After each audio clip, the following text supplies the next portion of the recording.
This Carpenter Realtors property video is presented by Vicky Peters CRB, CRS, GRI. First time offered on market in 5 decades. Only 3 owners of record in 164 years. Restoration of this historical home will make it a showstopper. Pre-Civil War style brick home is in town Danville but on 5.3 acres wooded lot.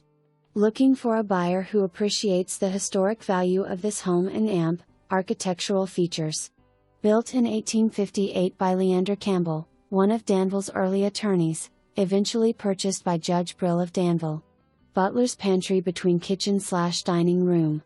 11 ceilings, original 9 solid wood interior doors, transoms, stained glass windows and original trim. Back staircase was customarily used as servant entrance to kitchen.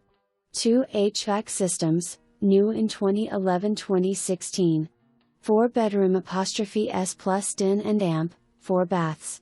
3 of the 4 upper level bedrooms have private baths. For more information, review the details below.